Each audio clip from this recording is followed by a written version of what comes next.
Electronics ഗാലറിയിലേക്ക് സ്വാഗതം. ഇവിടെ ഇലക്ട്രോണിക്സിൻ്റെ ആദ്യകാല ചരിത്രം മുതൽ ഏറ്റവും പുതിയ ഡെവലപ്മെൻറ്റ്സ് വരെ ഗാലറിയിൽ അണിനിരത്തിയിരിക്കുന്നു. അതിലേക്ക് നമുക്ക് പോകാം. Peep into atom. പ്രപഞ്ചത്തിലെ എല്ലാ വസ്തുക്കളും ആറ്റം കൊണ്ടാണ് നിർമ്മിച്ചിരിക്കുന്നത്. ആറ്റത്തിന് 3 ഭാഗങ്ങളുണ്ട്: പ്രോട്ടോൺ, ന്യൂട്രോൺ, ഇലക്ട്രോൺ. പ്രോട്ടോണും ന്യൂട്രോണും കൂടെ ചേർന്നതാണ് അതിൻ്റെ ന്യൂക്ലിയസ്. എന്നാൽ ഇലക്ട്രോൺസ് ന്യൂട്രോൺസിന് ചുറ്റുമുള്ള വലയങ്ങളിലായിട്ടാണ് ക്രമീകരിച്ചിരിക്കുന്നത്. ഇലക്ട്രോൺസിൻ്റെ ചലനത്തെ നിയന്ത്രിക്കുന്നതിനാണ് ഇലക്ട്രോണിക്സ് എന്ന് പറയുന്നത്. ഇലക്ട്രോൺസിൻ്റെ മൂവ്മെൻ്റാണ് കറണ്ട് എന്ന് പറയുന്നത്. എന്നാൽ ആ ഇലക്ട്രോൺസിനെ ചലിപ്പിക്കുന്ന ശക്തിയാണ് വോൾട്ടേജ്. റെസിസ്റ്റിവിറ്റി. ഒരു വസ്തുവിലൂടെ ഇലക്ട്രോൺസിൻ്റെ ഒഴുക്ക് അതിനെ തടയാനുള്ള ആ വസ്തുവിൻ്റെ കഴിവിനെയാണ്, എത്രത്തോളം തടയാൻ പറ്റുന്നു അതിൻ്റെ ആ കഴിവിനെയാണ് റെസിസ്റ്റിവിറ്റി എന്ന് പറയുന്നത്. ഗ്ലാസ്, റബ്ബർ, പ്ലാസ്റ്റിക് എന്ന് വെച്ചാൽ റെസിസ്റ്റേഴ്സാണ്, ഇൻസുലേറ്റേഴ്സാണ്. Modern electronics.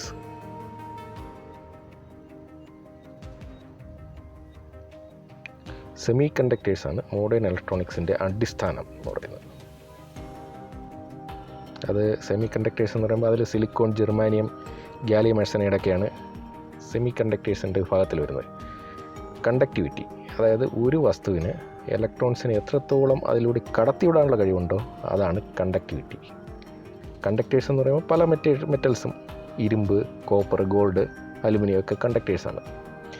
അടുത്തത് വാക്വം ട്യൂബുകളാണ്. ഈ വാക്വം ട്യൂബുകൾക്ക് ഒറ്റൊരു ഓമന പേരുണ്ട്, വാൽവുകളെന്ന് പറയും. പഴയ റേഡിയോ, ഞാനൊക്കെ എൻ്റെ കൊച്ചിലേക്ക് കണ്ടിട്ടുണ്ട്. പഴയ റേഡിയോ, അതിൽ വാൽവ് റേഡിയോകൾ, ഫിലിപ്സിൻ്റെയൊക്കെ, അതിൽ ഒരു ലൈറ്റ് ഇങ്ങനെ ഒരു മഞ്ഞ നിറത്തിൽ കുറച്ച് നേരം കൊണ്ടേ അതിങ്ങനെ കത്തി വരുള്ളൂ. അതിനുശേഷമേ ആ റേഡിയോ വർക്ക് ചെയ്യത്തുള്ളൂ. ഈ വാക്വം ട്യൂബുകളിൽ ഗ്ലാസ് കൊണ്ടുള്ള ആ ഒരു എൻക്ലോസറിനകം വാക്വം ആയിരിക്കും, അല്ലെങ്കിൽ വായു കത്തിയാൽ അത് കരി പിടിക്കും. അതുകൊണ്ടാണ് അങ്ങനെ വാക്വം ആക്കിയിരിക്കുന്നത്. പല ടൈപ്പ് വാക്വം ട്യൂബുകളുണ്ട്. ഡയോഡുകളുണ്ട്, ട്രയോഡുകളുണ്ട്, ടെട്രോഡുണ്ട്, പെൻറ്റോഡുണ്ട്, അങ്ങനെ പല ടൈപ്പുണ്ട്. മുമ്പ് നമ്മളൊക്കെ വ്യാപകമായി കണ്ടിട്ടുള്ള ഒരു വാക്വം ട്യൂബാണ് പിക്ചർ ട്യൂബ്. പഴയ ടി വികളിലെ പിക്ചർ ട്യൂബ്, അതൊരു വാക്വം ട്യൂബിൽ പല ഇലക്ട്രോഡുകൾ കാണും. അതിൽ 2 ഇലക്ട്രോഡുകളുടെ പേരാണ് ആനോഡെന്നും കാഥോഡെന്നും. ഇത് ഏറ്റവും ബേസിക്കായിട്ട് ഈ 2 ഇലക്ട്രോഡുകൾ അതിൽ കാണും. കാഥോഡും ആനോഡും, ഇത് രണ്ടും മാത്രമുള്ള വാക്വം ട്യൂബിന് പറയുന്നതാണ് ഡയോഡെന്ന്. കാഥോഡായിട്ടുള്ള ഇലക്ട്രോഡിനെ ചൂടാക്കുമ്പോൾ അതിൽ നിന്ന് ഇലക്ട്രോൺസ് പുറന്തള്ളപ്പെടുകയും അത് ആനോഡിലേക്ക് ആകർഷിക്കപ്പെടുകയും ചെയ്യും. ഒരു ദിശയിൽ മാത്രം, അതായത് കാഥോഡിൽ നിന്ന് ആനോഡിലേക്ക് മാത്രം. ഈ ഡയോഡ് ഉപയോഗിച്ച് ശരിക്കും പറഞ്ഞാൽ AC DC ആക്കിയാണ്, ഒരു ഡയറക്റ്റ് കറണ്ടാക്കി മാറ്റുകയാണ്. അതിനുപയോഗിക്കും ഡയോഡ്. ഈ ഡയോഡിനകത്തേക്ക് മറ്റൊരു ഇലക്ട്രോഡും കൂടി കണക്ട് ചെയ്ത് കൊടുത്താൽ അത് ട്രയോഡാകും. ഈ കാഥോഡിൽ നിന്നും ആനോഡിലേക്കുള്ള ഇലക്ട്രോണിൻ്റെ ഒഴുക്ക് ഈ 3ാമത്തെ ഇലക്ട്രോഡ് ഉപയോഗിച്ച് നിയന്ത്രിക്കാൻ കഴിയും. അതിലേക്ക് മറ്റൊരു ഇലക്ട്രോഡും കൂടെ കണക്ട് ചെയ്യുമ്പോഴത്തേക്കും അത് ടെട്രോഡായി. പിന്നെ ഒരെണ്ണം കൂടെ കണക്ട് ചെയ്താൽ പെൻറ്റോഡായി. ഇതൊക്കെ പല ആവശ്യങ്ങൾക്കായിട്ട് ഉപയോഗിക്കുന്ന വാക്വം ട്യൂബുകളാണ് ഇങ്ങനെ. ആക്റ്റീവ് കമ്പോണൻസും പാസീവ് കമ്പോണൻസും ഉണ്ട്. പാസീവ് കമ്പോണൻസ് എന്ന് പറയുമ്പോൾ അതിലൂടെ ശരിക്കും അത് ഇലക്ട്രിസിറ്റി എന്തെങ്കിലും കടത്തി വിടുകയോ, അല്ലെങ്കിൽ അതിൽ ചെറിയ റെസിസ്റ്റൻസ് അല്ലെങ്കിൽ ചാർജ് ചെയ്തിനെ സ്റ്റോർ ചെയ്ത് വയ്ക്കുക, അല്ലെങ്കിൽ അതിലൊരു മാഗ്നറ്റിക് ഫീൽഡിനെ ഉണ്ടാക്കുക ഇൻഡക്ടേഴ്സ് ഉപയോഗിച്ച്. അങ്ങനെയൊക്കെയുള്ള സംഭവങ്ങളാണ് പാസീവ് കമ്പോണൻസിലുള്ളത്. എന്നാൽ ആക്റ്റീവ് കമ്പോണൻസ് എന്ന് പറയുമ്പോഴത്തേക്കും അത് ട്രാൻസിസ്റ്ററോ ICകളോ അങ്ങനെ എന്തെങ്കിലുമൊക്കെ അതിൽ വരും. അതായത് ആക്റ്റീവായിട്ടുള്ള എന്തെങ്കിലും പ്രവൃത്തി അത് ചെയ്യുന്നുണ്ടാവും. ആംപ്ലിഫിക്കേഷനോ അല്ലെങ്കിൽ സ്വിച്ചിങ് അങ്ങനെ എന്തെങ്കിലുമൊക്കെ അത് ചെയ്യുന്നുണ്ടാവും.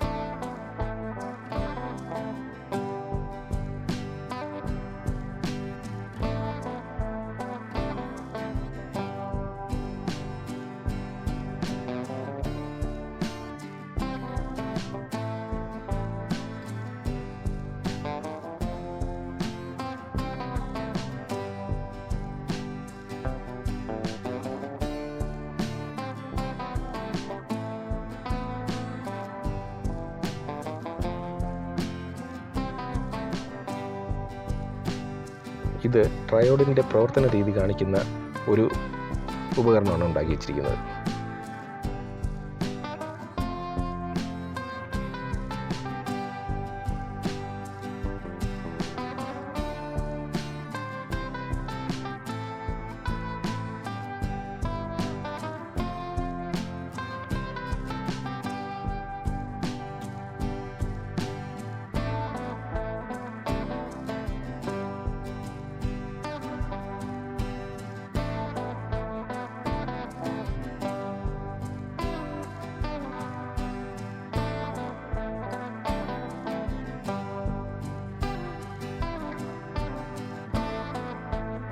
ട്രയോഡിൻ്റെ ഒരു സർക്യൂട്ട് ഡയഗ്രാമാണ് ഈ കാണിച്ചിരിക്കുന്നത്. ലീ ഡി ഫോറസ്റ്റ് ആണ് ട്രയോഡ് കണ്ടുപിടിച്ചത്.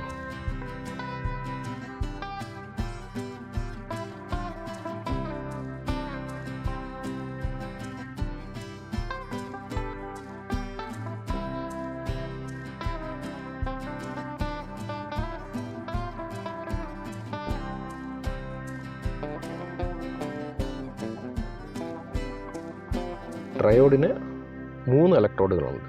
ആനോഡ്, കാഥോഡ്, പിന്നെ ഒരു അല്ലാതുള്ളൊരു ഗ്രിഡ്. അതാണ് ആ ഗ്രിഡിലേക്ക് വോൾട്ടേജ് കൊടുത്താണ് കാഥോഡിൽ നിന്നും ആനോഡിലേക്ക് ഇലക്ട്രോൺസ് ജമ്പ് ചെയ്യുന്നതിനെ നിയന്ത്രിക്കുന്നത്. ഇതൊരു ആംപ്ലിഫയർ ആയിട്ട് ഉപയോഗിക്കാൻ പറ്റും. അടുത്തത് സെമി കണ്ടക്ടേഴ്സാണ്. ഗ്രൂപ്പ് 14 വരുന്ന എലിമെൻസാണ് സെമി കണ്ടക്ടറായിട്ട് വരുന്നത്. സിലിക്കോണും ജെർമാനിയവും സെമി കണ്ടക്ടേഴ്സിൻ്റെ ഗ്രൂപ്പിൽ വരുന്നതാണ്. സിലിക്കോൺ എന്ന് പറഞ്ഞാൽ വേറെ ഒന്നുമല്ല, നമ്മുടെ കടപ്പുറത്ത് കാണുന്ന മണൽ തന്നെയാണ്, ഇഷ്ടം പോലെ കിട്ടുന്ന സാധനം. ജെർമാനിയം ഇച്ചിരി റെയർ മെറ്റീരിയലാണ്. അതുകൊണ്ടുണ്ടാക്കിയ എക്യുപ്മെൻസിനൊക്കെ ഈ സെമി കണ്ടക്ടേഴ്സ് സാധാരണഗതിയിൽ അത് ഒരു ഇൻസുലേറ്ററിനെ പോലെ തന്നെയാണ് ആക്ട് ചെയ്യുന്നത്. അതിലേക്കൊരു ഇമ്പ്യൂരിറ്റി ചേർത്ത് കൊടുക്കുമ്പോഴാണ് അത് സെമി കണ്ടക്ടർ സ്റ്റേറ്റിലേക്ക് മാറുന്നത്. അതിൽ തന്നെ 2 ടൈപ്പ് ഇമ്പ്യൂരിറ്റീസ് ഉണ്ട്, പെൻറ്റാവാലൻറ്റും ട്രൈവാലൻറ്റും. പെൻറ്റാവാലൻറ്റ് ഇമ്പ്യൂരിറ്റി ചേർക്കുമ്പോൾ ഒരു ഇലക്ട്രോൺ കൂടുതലായി വരും. ആ ബോണ്ടിങ് നടക്കുമ്പോൾ അതിലൊരു ഇലക്ട്രോൺ കൂടുതലായി വരും. അതേസമയം ട്രൈവാലൻ്റ് ആണ് ഇമ്പ്യൂരിറ്റി ആയിട്ട് ഡോപ്പ് ചെയ്ത് കൊടുക്കുന്നതെങ്കിൽ ഒരു ഇലക്ട്രോണിൻ്റെ കുറവ് വരും. അതൊരു ഹോളാണെന്നാണ് അതിന് പറയുന്നത്. അവിടേക്ക് ഇലക്ട്രോൺസിനെ അത് ആകർഷിക്കും. സമയം പെൻറ്റാവാലൻ്റ് ആണ് ഉപയോഗിച്ചിരിക്കുന്നതെങ്കിൽ ഒരു ഇലക്ട്രോൺ കൂടുതലാണ്, അത് വിട്ടുപോകാൻ തയ്യാറായി നിൽക്കുന്നതായിരിക്കും. പെൻറ്റാവാലൻ്റ് ഇമ്പ്യൂരിറ്റി ചേർക്കുമ്പോഴാണ് അത് എൻ ടൈപ്പ് സെമി കണ്ടക്ടർ എന്ന് പറയും. അതേസമയം ട്രൈവാലൻ്റ് ആണ് ചേർക്കുന്നതെങ്കിൽ അത് പി ടൈപ്പ് സെമി കണ്ടക്ടർ എന്ന് പറയും. ഒരു പി ടൈപ്പും ഒരു എൻ ടൈപ്പും സെമി കണ്ടക്ടർ ഒരുമിച്ച് ചേർത്ത് ഡിഫ്യൂസ് ചെയ്യുന്ന സമയത്ത് തന്നെ എൻ ടൈപ്പിലുള്ള കൂടുതലുള്ള ഇലക്ട്രോൺസ് പി ടൈപ്പിലേക്ക് എടുത്ത് ചാടുകയും ആ പോകുന്ന വഴിക്ക് അതൊരു ബാരിയറായി രൂപാന്തരപ്പെടുകയും ചെയ്യും. ഈ ബാരിയർ കൂടുതലായിട്ട് ഇലക്ട്രോൺസ് ജമ്പ് ചെയ്യുന്നതിനെ തടഞ്ഞു നിർത്തും. അതിലേക്കൊരു ഫോർവേഡ് ബയസ് നമ്മൾ കൊടുക്കുകയാണ്. അതായത് പി ടൈപ്പിലേക്ക് ഒരു പവർ സപ്ലൈയുടെ പോസിറ്റീവും എൻ ടൈപ്പിലേക്ക് അതേ പവർ സപ്ലൈയുടെ നെഗറ്റീവ് കണക്ട് ചെയ്യുന്നതിനാണ് ഫോർവേഡ് ബയാസിംഗ് എന്ന് പറയുന്നത്. അങ്ങനെ കൊടുക്കുമ്പോൾ എന്ത് സംഭവിക്കുമെന്ന് പറഞ്ഞാൽ ഈ പി ടൈപ്പും എൻ ടൈപ്പും സെയിം പൊളാരിറ്റികൾ തമ്മിൽ വികർഷിക്കുന്നതിൻ്റെ ഒരു ഫലമായിട്ട് ഈ ബാരിയറിൻ്റെ കനം കുറഞ്ഞ് വരികയും ഒരു പ്രത്യേക വോൾട്ടേജിലെത്തുമ്പോൾ ഈ ബാരിയർ ഇല്ലാതാവുകയും ഇലക്ട്രോൺസ് അങ്ങ് ജമ്പ് ചെയ്ത് തുടങ്ങുകയും ചെയ്യും. മനുഷ്യൻ്റെ ഏറ്റവും മഹത്തായ കണ്ടുപിടുത്തം അതാണ് ട്രാൻസിസ്റ്റർ. ഈ ട്രാൻസിസ്റ്റർ കണ്ടുപിടിച്ചില്ലായിരുന്നുവെങ്കിൽ ഇന്ന് നമ്മുടെ ലോകത്ത് കാണുന്ന ഈ അഡ്വാൻസ്ഡ് ആയിട്ടുള്ള ഒരു ടെക്നോളജിയും നമുക്കുണ്ടാവില്ലായിരുന്നു. ഈ ചിത്രത്തിൽ കാണിച്ചിരിക്കുന്ന സംഭവമുണ്ട്. ആ ഒരു കയ്യിൽ പിടിച്ചിരിക്കുന്നത് ഒരു ലേറ്റസ്റ്റ് ആയിട്ടുള്ള ഒരു മൈക്രോ പ്രോസസ്സറും തൊട്ടപ്പുറത്തിരിക്കുന്നത് പഴയ ടൈപ്പ് കമ്പ്യൂട്ടറും ഒരു വലിയൊരു റൂമിനകത്ത് വാൽവുകൾ ഉപയോഗിച്ച് നിർമ്മിച്ചിരിക്കുന്ന ഒരു കമ്പ്യൂട്ടറാണ് ENIAC എന്ന് പറയുന്ന പഴയ കമ്പ്യൂട്ടർ. ട്രാൻസിസ്റ്റർ കണ്ടുപിടിച്ചില്ലെങ്കിൽ ഇന്നത്തെയും സിറ്റുവേഷൻ ഇതുപോലെ തന്നെയായിരിക്കും. ENIAC പോലുള്ള ഭയങ്കര ആ കയ്യിൽ വെച്ചിരിക്കുന്ന ആ ഒരു പ്രോസസ്സർ, ആ ENIAC എന്ന് പറയുന്ന ആ പഴയ വലിയ കമ്പ്യൂട്ടറിനേക്കാൾ വളരെയധികം പവർഫുള്ളും വളരെ ചെറുതും ആണ്. ആ പ്രോസസ്സർ എല്ലാം ഉണ്ടാക്കിയിരിക്കുന്നത് ട്രാൻസിസ്റ്റേഴ്സ് ഉപയോഗിച്ചാണ്. അപ്പോൾ ഈ ട്രാൻസിസ്റ്റർ കണ്ടെത്തിയില്ലായിരുന്നെങ്കിൽ ഇപ്പോഴത്തെ സിറ്റുവേഷൻ എന്തായിരിക്കും എന്ന് നമുക്ക് മനസ്സിലാക്കാവുന്നതേ ഉള്ളൂ. ആ ട്രാൻസിസ്റ്റർ ഉപയോഗിച്ചുള്ള മൈക്രോ പ്രോസസ്സറിന് മോർ പവർ, സൈസ് ചെറുത്, കുറച്ച് വൈദ്യുതി മതി, സ്ഥലവും കുറച്ച് മതി.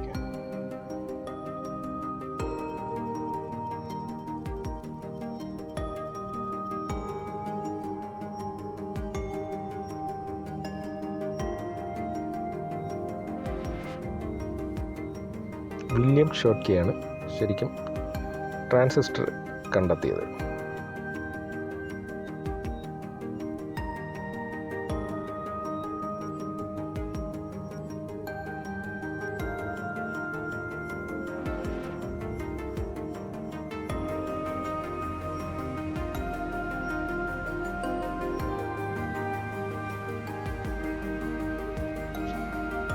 ഇത് 1950 നിർമ്മിച്ച ഒരു സിംഗിൾ ട്രാൻസിസ്റ്ററാണത്. രണ്ടാമത്തേത് 1960 നിർമ്മിച്ച ഒരു ചെറിയ IC ആണ്, ചിപ്പാണ്. അതിൽ 16 ട്രാൻസിസ്റ്ററാണ്.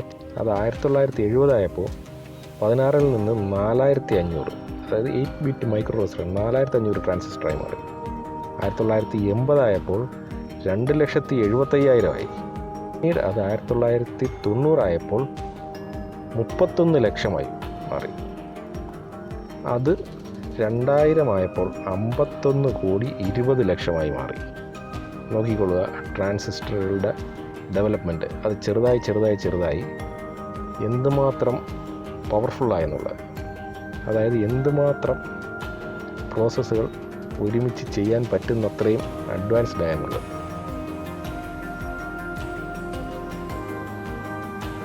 ഇത് സർക്യൂട്ട് ബോർഡ് ഉണ്ടാക്കുന്ന 2 ടെക്നോളജി. അതിലൊന്നാണ് ത്രൂ ഹോൾ ടെക്നോളജി. അതായത് ഒരു സർക്യൂട്ട് ബോർഡിലുള്ള ഹോളുകളിലേക്ക് കമ്പോണൻസിനെ ഇറക്കി വയ്ക്കാം. ഓരോ കമ്പോണൻസിനും അതിൻ്റെ സൈഡിലേക്ക് അതിൻ്റെ ലീഡുകൾ, കോപ്പർ കമ്പിയുള്ള ലീഡുകളാണ്. ആ ലീഡുകൾ മടക്കി ആ ഹോളിനകത്തേക്ക് ഇറക്കി ആ ബോർഡിൻ്റെ അടിവശത്ത് സോൾഡർ ചെയ്താണ്. അടിവശത്താണ് ഇതിൻ്റെ പാത്തുകളെല്ലാം ഉള്ളത്. ആ പാത്തുകളിൽ സോൾഡർ ചെയ്ത് വെച്ചാണ് ത്രൂ ഹോൾ ടെക്നോളജി.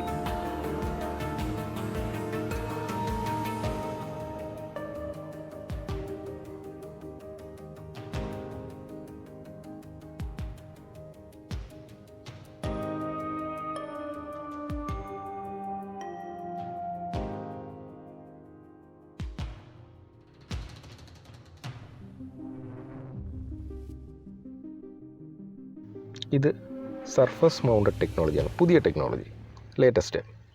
അതിലെന്ന് പറഞ്ഞു കഴിഞ്ഞാൽ കമ്പോണൻസ് ഇരിക്കുന്നതും അതിനെ സോൾഡർ ചെയ്ത് വയ്ക്കുന്നതും ഈ ട്രാക്കുകൾ, പാത്തുകളെല്ലാം ഒരു സൈഡിൽ തന്നെ ആയിരിക്കും. പിന്നെ പല ലെയറുകൾ കാണുമായിരിക്കും.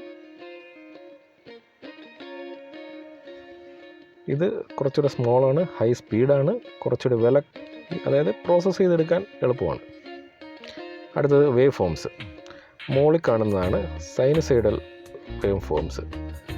രണ്ടാമത്തെ സ്ക്വയർ വേവുകൾ, മൂന്നാമത്തെ ട്രയാങ്കിൾ വേവുകൾ, ഏറ്റവും താഴത്തെ സാറ്റൂത്ത് വേവുകൾ. അതായത് നമ്മൾ തടിയെറുക്കുന്ന വാളിൻ്റെ അതിൻ്റെ ആ പല്ലുകളുടെ ഷേപ്പിലുള്ളതാണ് സാറ്റൂത്ത് വേവുകൾ.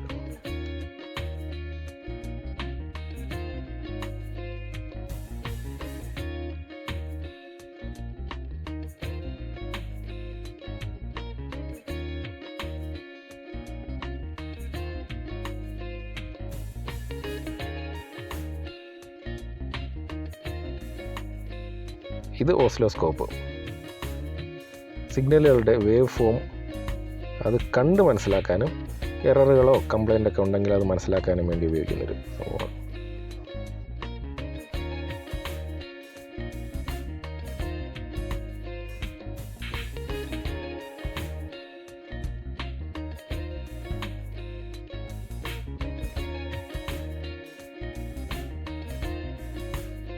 ഫ്രീക്വൻസി, അതായത് ഇപ്പോൾ നമ്മളിപ്പോൾ സൈൻ വേവാണ് ഇപ്പോൾ കാണിച്ചിരിക്കുന്നത്. ഇതിൻ്റെ ഒരു ബേസ് ഉണ്ട്. ആ ബേസിൽ നിന്ന് മുകളിലേക്ക് ഉയർന്ന് തിരിച്ച് ആ ബേസിൽ വന്ന് താഴേക്ക് പോയിട്ട് വീണ്ടും ആ ബേസിൽ വരുമ്പോഴാണ് ഒരു ഫ്രീക്വൻസി കംപ്ലീറ്റ് ആകുന്നത്.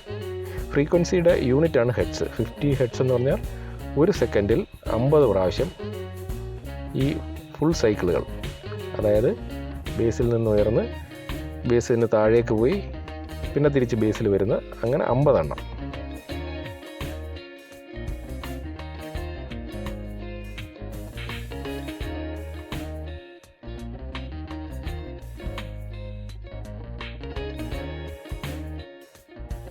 ഇത് ഫ്രീക്വൻസി സ്പെക്ട്രമാണ്. ഇതിൽ മൂന്നാമത് കാണിച്ചിരിക്കുന്നത് മനുഷ്യന് കേൾക്കാൻ പറ്റുന്ന ഫ്രീക്വൻസി, അതായത് 20 മുതൽ 20,000 ഹെർട്സ് വരെയാണ് മനുഷ്യന് കേൾക്കാൻ പറ്റുന്നത്. അതാണ് നമ്മളൊരു റെഫറൻസ് വാല്യൂ ആയിട്ട് വെച്ചിരിക്കുന്നത്. ഈ മനുഷ്യന് കേൾക്കാൻ പറ്റുന്ന 20 മുതൽ 20,000 ഹെർട്സ് വരെയുള്ളതിന് താഴേക്ക് വരുന്നത് ഇൻഫ്രാ സൗണ്ട് എന്നും, ഈ 20,000 ഹെർട്സിന് മുകളിൽ വരുന്നത് അൾട്രാ സൗണ്ട് എന്നാണ് പറയുന്നത്. നമ്മൾ അൾട്രാ സൗണ്ട് സ്കാനൊക്കെ കേട്ടിട്ടുണ്ടാവുമല്ലോ. ഇത് ഇപ്പോൾ ഓരോരോ ആവശ്യങ്ങൾക്ക് ഉപയോഗിക്കുന്ന സിഗ്നലിൻ്റെ ഫ്രീക്വൻസികളെ പറ്റിയാണ് പറഞ്ഞിരിക്കുന്നത്. കപ്പലും വിമാനമായിട്ടുള്ള കമ്മ്യൂണിക്കേഷനൊന്ന്, സാറ്റലൈറ്റുകൾക്കൊന്ന്, TV-ക്കൊന്ന്, റേഡിയോയ്ക്കൊന്ന്, മറ്റൊന്ന് മൊബൈലിനൊന്ന്, അങ്ങനെ പലതും. ഇത് റെസൊണൻസാണ്.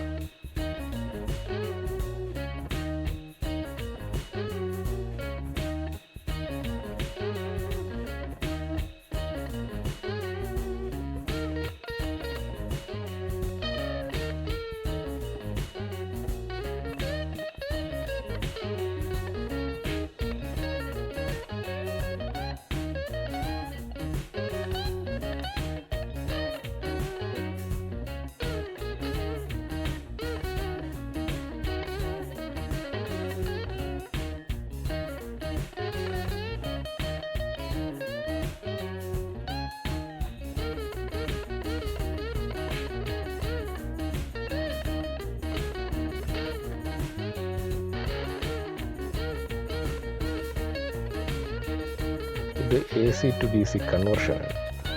നമ്മൾ നേരത്തെ പറഞ്ഞൊരു സൈൻ വേവ് ഷേപ്പിലാണ് AC, നമ്മുടെ വീട്ടിൽ വരുന്ന AC ട്യൂബ്, അതിനെ DC ആക്കി മാറ്റുന്ന ഒരു സർക്യൂട്ട് ഡയഗ്രാമാണിത്. ഇതിന് ആ ഡയോഡ് ഉപയോഗിച്ച് AC-യുടെ പകുതി താഴോട്ടുള്ള നെഗറ്റീവ് ഭാഗം കട്ട് ചെയ്ത് കളയും. അപ്പോൾ നമുക്ക് കിട്ടുന്നത് ബേസ് ലൈനിന് മുകളിലുള്ള മാത്രമുള്ള ഭാഗമാണ്, പക്ഷേ അത് ഇടവിട്ടുള്ളതായിരിക്കും. അതുകൊണ്ടാണ് നമ്മൾ ആ 4 ഡയോഡ് ഉപയോഗിച്ചിരിക്കുന്ന ഒരു സംവിധാനം ഉപയോഗിച്ച് അതിനെ കണ്ടിന്യൂസ് ആയിട്ടുള്ള വേവ് ഫോം നമുക്ക് കിട്ടും. അതിനെ കപ്പാസിറ്റർ ഉപയോഗിച്ച് ഫിൽട്ടർ ചെയ്ത് ഒരു ഫ്ലക്ച്വേഷൻ ഇല്ലാത്ത DC ആക്കി മാറ്റിയെടുക്കും നമ്മളതിനെ.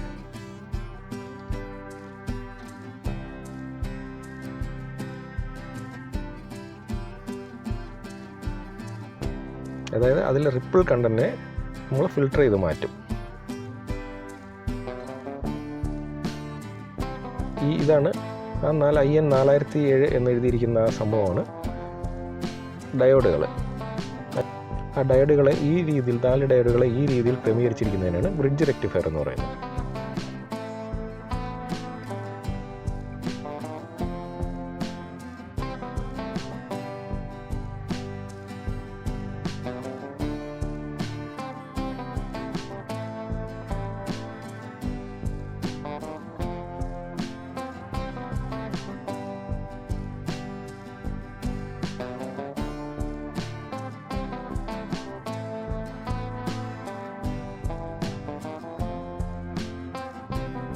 അടുത്തത് പ്രോക്സിമിറ്റി സെൻസർ, അതായത് അടുത്ത് വരുന്ന സാധനങ്ങളെ അല്ലെങ്കിൽ അടുത്തുള്ള സംഭവങ്ങളെ ഡിറ്റക്റ്റ് ചെയ്യാനായിട്ടുള്ള തടസ്സങ്ങളോ അങ്ങനെ എന്തെങ്കിലും ഉണ്ട് അതിനെ ഡിറ്റക്റ്റ് ചെയ്യുന്നതിനുള്ള സംഭവങ്ങളാണത്.